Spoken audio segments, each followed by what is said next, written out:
Limoges est réputée pour être la capitale des arts du feu, autrement dit de la fameuse porcelaine, des émaux et enfin du vitrail. Un art dont on parle moins souvent. À l'occasion d'une exposition exceptionnelle au musée des Beaux-Arts de Limoges, je vous emmène aujourd'hui à la rencontre d'un des plus grands maîtres verriers français du XXe siècle, Francis Chigot. C'est quelqu'un qui est très ouvert et ce qui va lui permettre à la fois de faire des propositions qui plaisent et puis d'avoir ce rayonnement national et puis international aussi. L'occasion d'admirer ce savoir-faire perpétué encore aujourd'hui à l'atelier du vitrail. C'est des matériaux qui m'ont tout de suite parlé. Ça reste de l'artisanat d'art. Donc de l'artisanat, et c'est un métier d'art. Je vous emmènerai également découvrir les merveilles et les secrets d'un monument emblématique, la gare SNCF des Bénédictins. Le temps d'un détour, à Limoges, j'aimerais bien comprendre comment le patrimoine met en lumière les ambitions d'une ville.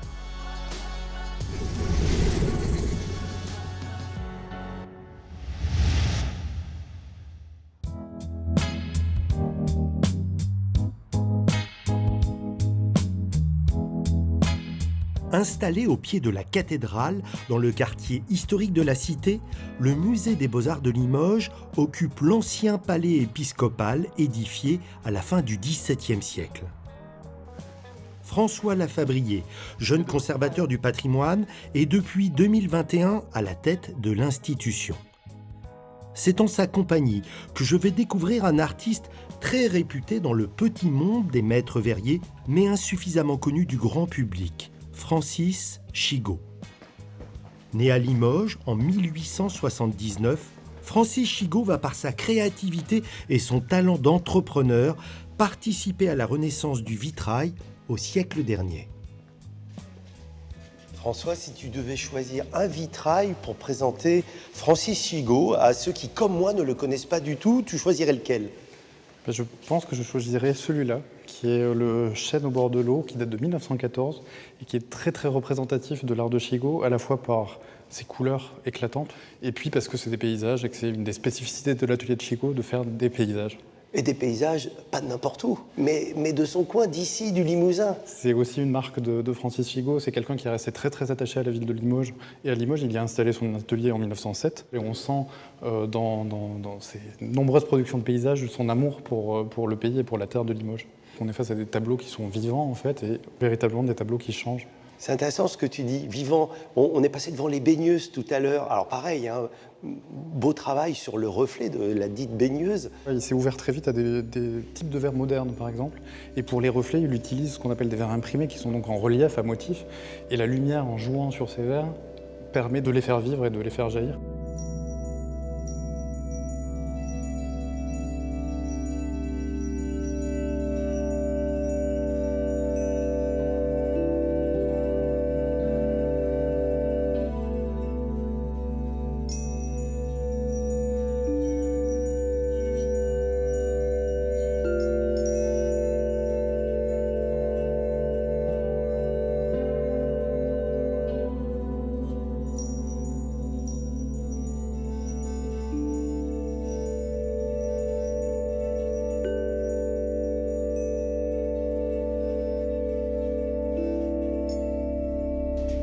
Alors on arrive là devant des vitraux les plus spectaculaires de l'exposition, qui est cette grande baie à 5 lancettes, qui vient de Montluçon, qui date de 1937. Et en 1937, on est vraiment dans la période de gloire de l'atelier Chigot, et vraiment dans la période où l'atelier produit le plus, et c'est la période Art déco.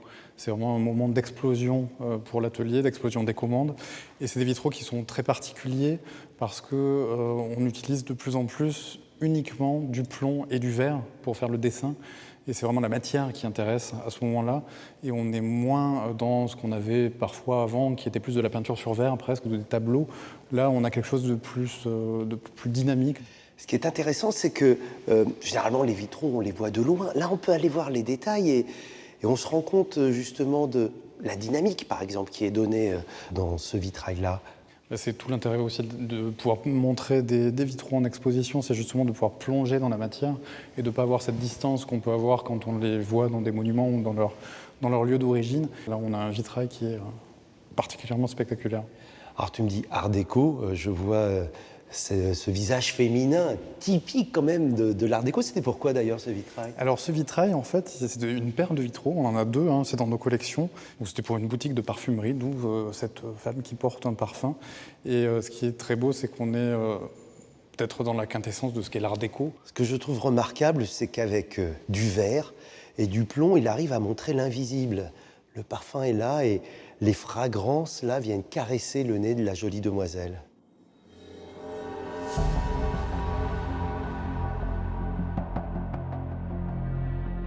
Chigot a bataillé sans cesse pour imposer une vision plus moderne du vitrail, y compris dans ses œuvres religieuses qui, je dois l'avouer, m'ont surpris par leur audace. Notamment ces incroyables vitraux réalisés après-guerre pour l'abbatiale de Conques en Aveyron, 104B, enlevés et déposés en 1990, qu'il est aujourd'hui impossible d'admirer, sauf ici, dans cette exposition. C'est vraiment un Limougeot qui a rayonné sur tout le territoire français, à l'international aussi, donc qui a porté le savoir-faire de Limoges. On est dans une ville qui est capitale des arts du feu et le vitrail en fait partie, voilà, qui a fait rayonner le savoir-faire de Limoges à un moment donné, en dehors de la frontière du Limousin.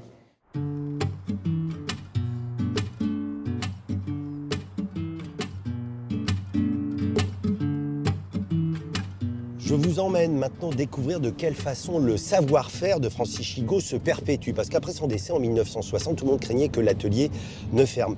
Mais des ouvriers de l'entreprise ont décidé de continuer en créant une SCOP, Société Coopérative et Participative. Alors ils ont quitté le centre-ville, ils sont installés un peu à la périphérie dans un bâtiment spécialement conçu pour la conception des vitraux.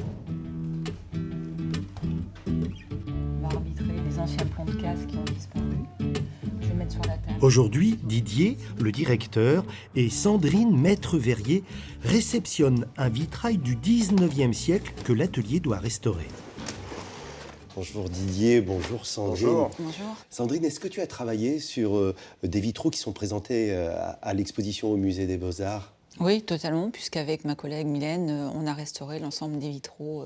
Parce que dans un travail de restauration, tu rentres un peu dans l'intimité des créateurs, puisque je sais Oui. que c'est un travail d'équipe, un vitrail. On rentre dans cette intimité puisqu'on est obligé de ressentir la façon dont ils ont fait leur composition et la façon dont ils ont peint. S'il y avait une émotion, s'il n'y en avait pas, si c'est académique ou s'il y a le petit plus. Et pour les Chigot, il y a toujours le petit plus. Le monde des maîtres verriers, il est quand même assez centralisé. Continuer à faire vivre un atelier comme celui-ci à Limoges, et pas à Paris où il y a beaucoup d'ateliers qui existent, c'est un défi, non ? C'est un combat. C'est un combat permanent. On travaille beaucoup en marché public. On est une entreprise d'une dizaine de salariés. Donc au sud de la Loire, on est un des plus gros ateliers. Donc il faut se battre. Mais on se bat depuis nombreuses années. On continuera à se battre.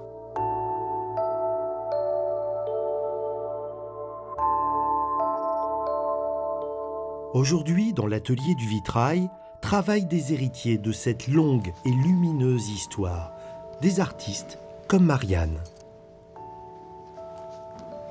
Tout commence par la réalisation d'un dessin, d'un carton à l'échelle qui va servir de modèle. Puis le maître verrier va se muer en peintre de lumière. Wow. Donc voilà, donc une fois qu'on a fait le carton, on a tracé le calque. Et donc là, on vient sur la table lumineuse pour découper le verre, choisir le verre surtout, le découper, et puis ensuite peindre. Comment ça se passe, la découpe du verre ? Alors, on fait des calibres grâce au calque. Alors par exemple, En je t'en canson, donne un, voilà, c'est ça ? le numéro 65. Allez, numéro 65, j'ai gagné au loto. Donc, je prends mon calibre, une roulette pour découper le verre, puis je viens... Ah, ce bruit. Voilà, on entend chanter la roulette, comme on dit dans Ah, c'est ça. le métier. Ah, c'est immédiat. Et voilà. En fait, Bah, tu le fais très facilement, mais j'imagine quand même que c'est ça aussi un vrai savoir-faire pour immédiatement obtenir le bon découpage. C'est tenir la roulette bien droite et avoir une pression constante sur le verre. Et voilà, ma pièce est coupée. Allez, je vais vérifier. Il va bien à la place du 65. Super. Mais alors, tu as devant toi effectivement quelques exemples de verre. On n'imagine pas la diversité qu'il peut y avoir à ta disposition. Et oui, donc le verre n'est pas que translucide et coloré, il peut avoir des textures différentes, comme là sur cette réglette. Donc, là, on voit bien les différentes textures, aspects. Et je retrouve d'ailleurs des textures que j'ai vues dans les œuvres de Chigo au musée tout à l'heure. Hein. Oui, et on a créé spécialement aussi des échantillons comme ça de verre qu'on retrouve au musée des Beaux-Arts à Limoges, mais aussi à la gare. Et voilà, la lumière n'a pas la même accroche du verre texturé que du verre, par exemple, là, vraiment lisse, où on va choisir... Là, en fait, il y a plein de, comme des petites bulles à l'intérieur. Des bulles. Donc notre rôle, ça va être de choisir comme ça le verre, non pas que par sa couleur ou sa texture, mais aussi par son aspect. Devant moi, je vois un visage, mais il n'y a pas de verre qui peut donner cette nuance dégradée pour la texture de la peau. Non. Et tout ce qu'on ne peut pas faire avec les différentes textures de verre ou couleurs du verre, on va appliquer une grisaille, de la peinture sur verre. Ça se passe comment ? Alors, ça se passe, donc c'est un mélange qu'on fait à base d'eau, donc c'est des oxydes métalliques, de la silice, pour que ça fusionne à la cuisson avec le verre et que ça devienne indélébile. Donc, hop, on vient prendre la peinture. Ah, c'est beau. Et ensuite, donc avec un blaireau, on vient balayer, blaireauter. Et ensuite, pour créer vraiment le grain de peau, putoiser. Ah, je le retrouve là, ouais. Oh, c'est magique. J'ai l'impression que tu prends, comme tout le monde ici, quand même un réel plaisir. Est-ce que le terme est trop fort dans ton travail ou est-ce qu'il est adapté ? Plaisir, chance. On a la chance de pouvoir encore avoir ce genre de métier et de pouvoir être là dans cet atelier tous les jours. Oui.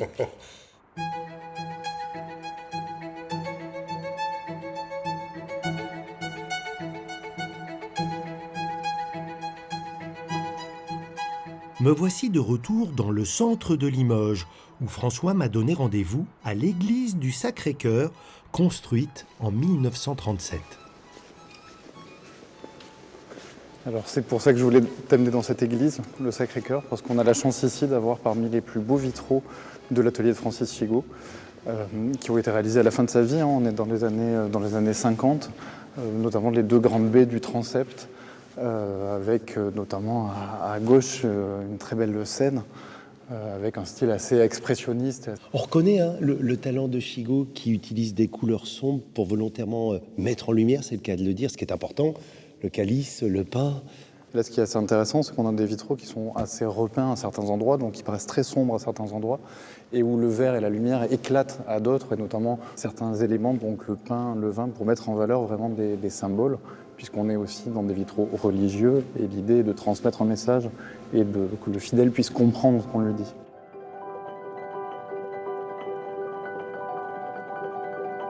La composition est assez surprenante parce qu'on a des vitraux qui sont très verticaux, qui permet à Chigo et au dessinateur de jouer avec la forme et de proposer une pyramide qui monte jusqu'au Christ. On a la même composition pyramidale dans les deux, et donc d'évoquer l'ascension en fait aussi vers le ciel. Alors je sais que tu es un grand spécialiste de la peinture, mais est-ce que le vitrail, tu le connaissais aussi bien avant de t'intéresser à Francis Chigo et à l'exposition ? Très peu. Ça a été, je pense, c'est tout l'intérêt de ce métier aussi où on découvre tout le temps. C'est l'exposition Francis Chigo qui m'a permis aussi d'apprendre. Alors, qu'est-ce qui, toi, te touche le plus dans le travail de Chigo et dans le vitrail d'une manière générale ?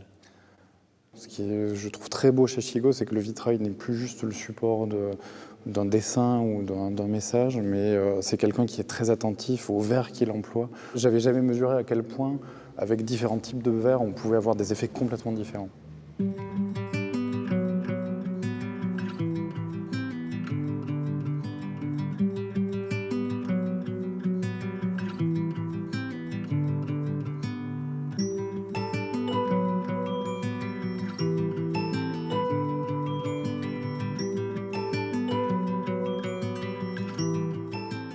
François, je sais que tu n'es pas originaire de Limoges, tu es en poste depuis 2021. Qu'est-ce que tu as découvert de cette ville? Qu'est-ce qui t'a le plus surpris? Je pense que je ne m'attendais pas à voir une ville avec autant de patrimoine, autant de potentiel. Moi, j'ai découvert un tissu urbain avec une ville médiévale beaucoup plus grande que ce que je pensais. Avec, je ne connaissais pas, je connaissais pas la cathédrale, je ne connaissais pas les bords de Vienne qui sont très agréables. Enfin voilà, j'ai trouvé une ville qui avait énormément de potentiel, qui était très agréable à vivre. Le patrimoine, un bâtiment, ça sert à raconter l'ambition, mais aussi l'histoire d'une ville? L'architecture raconte l'histoire. Et effectivement, la ville gallo-romaine aujourd'hui, elle n'est visible qu'au musée. Par contre, la ville médiévale, on a la chance d'avoir ce quartier de la cité qui est très très beau avec plein de ruelles médiévales. Chaque strate raconte une histoire. Quand tu as annoncé à tes amis que tu venais à Limoges, est-ce qu'ils t'ont conseillé de venir voir un monument en particulier, celui qu'il ne faut pas rater quand on vient? Je pense que le monument dont tout le monde parle, c'est la gare de Limoges. C'est la gare et l'emblème de la ville en fait.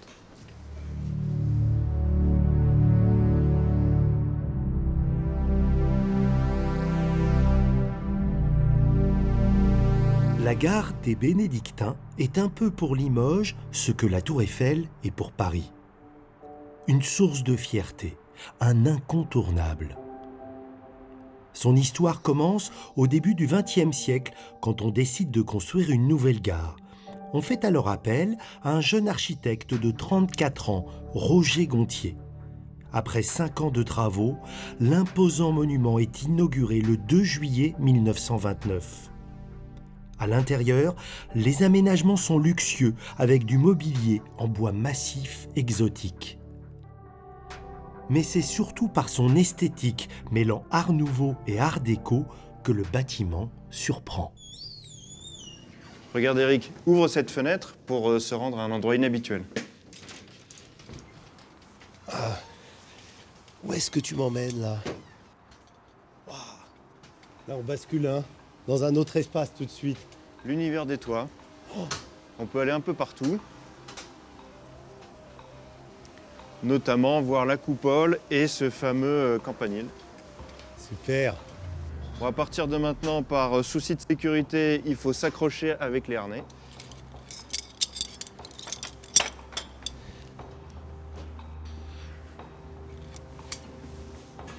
J'adore, hein. C'est génial.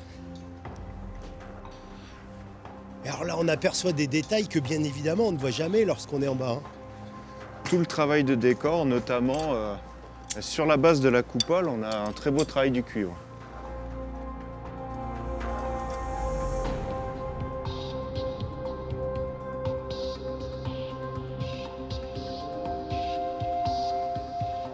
Waouh. Oh la vision, le campanile qui apparaît là. C'est vraiment exceptionnel quand même, Nicolas, de commencer la découverte de ce bâtiment par cet endroit. Personne quasiment ne vient jamais sur ces toits quand même. Non, et puis on peut voir les détails de la coupole, parce que c'est ce motif qu'on découvre quand on voit la gare, le beffroi, le campanile et cette coupole. Explique-moi les particularités marquantes de cette gare. L'idée de génie, c'est de faire une gare-pont, un petit peu comme les gares de RER aujourd'hui. Et du coup, ça l'assoit sur une dalle en béton et elle est visible de partout. Alors ça, c'est incroyable que tu me dises béton, parce que quand je regarde la gare, moi je vois de la pierre partout. Mais le béton, c'est utile pour les structures, mais quand même, il faut un petit peu de sculpture, un petit peu de beauté, un petit peu de matériaux nobles, donc le calcaire, le cuivre, le verre. Et puis il y a un élément majeur, c'est cette coupole qui est derrière là, qui quand même participe beaucoup à l'aspect, à la physionomie de ce bâtiment. Roger Gontier, l'architecte, là, fait une œuvre monumentale. Et on voit ces détails de l'architecture, c'est un peu comme les techniques de la Statue de la Liberté. On a du cuivre qui est repoussé sur des moules de bois. Aujourd'hui, cette gare est admirée de tout le monde, mais est-ce que c'est le cas à l'époque de son inauguration? Alors la gare ne fait pas l'unanimité. Comme toute nouveauté, une certaine frange de la population est hostile. En plus, on a une architecture un petit peu d'importation. On n'a pas l'habitude de voir ça. Et on retrouve dans les archives, dans les sources, des références sur notamment une chanson qui considérait que la gare était une sorte de pâté ou une sculpture dans le Saint-Doux. Un peu comme la Tour Eiffel à l'époque, qui aujourd'hui est admirée à Paris alors qu'elle était critiquée. C'est exactement ça.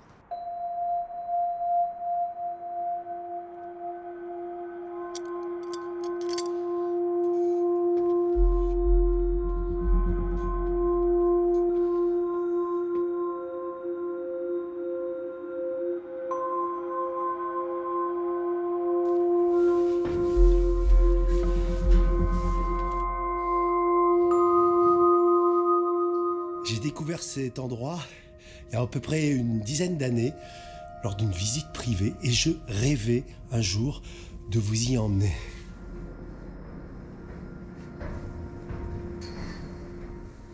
C'est un vrai privilège d'être ici. L'envers du décor. Faut imaginer que le dôme que l'on admire depuis le hall, qui se trouve environ 26-27 mètres plus bas, est en fait soutenu par cette charpente métallique qui est impressionnante. La coupole elle-même fait à peu près 33 mètres de diamètre, et c'est ici qu'a démarré en 1998 un incendie lors d'opérations de maintenance, un incendie qui aurait pu avoir des conséquences dramatiques pour la gare.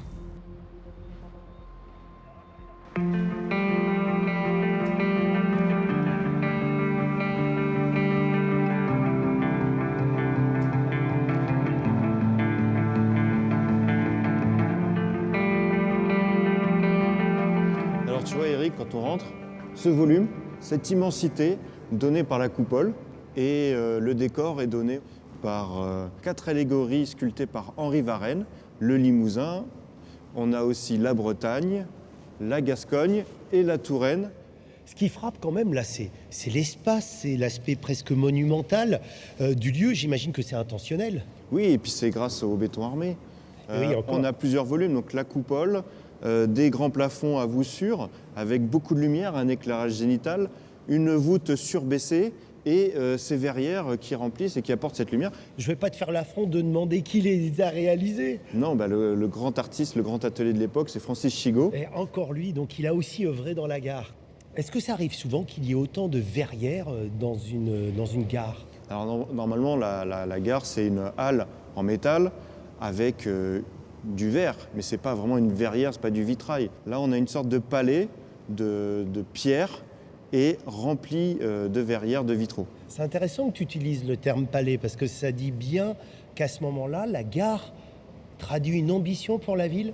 Je pense que affirmer cette beauté, ce décor, c'est aussi l'entrée de la ville. Donc je pense que c'est aussi l'ambition de la ville de Limoges, c'est de montrer que c'était une ville qui comptait à l'époque. Et du coup, il y a eu beaucoup de décors qui ont été mis en place.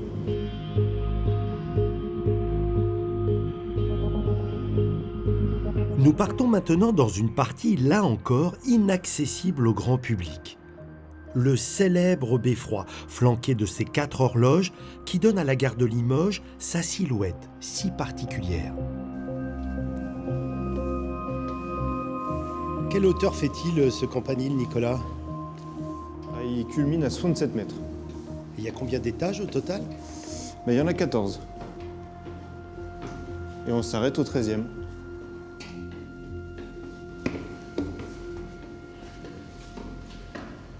Le lieu est totalement étonnant. Là, On est au cœur de l'horloge. Donc, je ne sais pas si tu as remarqué, on a un système au centre électromécanique et un renvoi pour avoir une synchronisation parfaite de l'horaire affiché sur chaque cadran. Et ces cadrans, ils sont immenses, non ? Ils font quelle dimension, tu sais ? C'est 4 mètres de diamètre. Ah ouais. La gare de Limoges bénédictin a été élue en 2022 la plus belle gare de France. Tu me le dis en toute honnêteté, c'est mérité ou pas ? C'est évidemment mérité, surtout pour l'extérieur. Et il y a beaucoup de travail pour affiner ce statut et surtout redonner un aménagement historique intérieur qui a en partie disparu.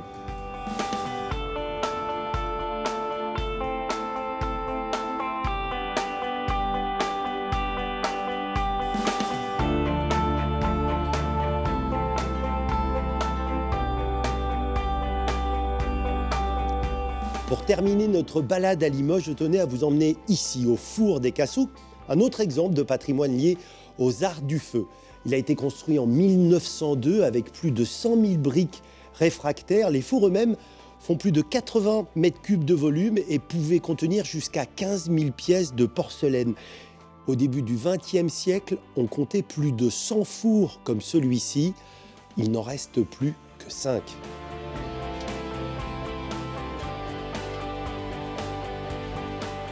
Le Four des Cassoux, lui, n'a pas été détruit. Et vraiment, je vous invite à venir visiter ce lieu. D'abord parce qu'il est beau, qu'il n'a quasiment pas changé.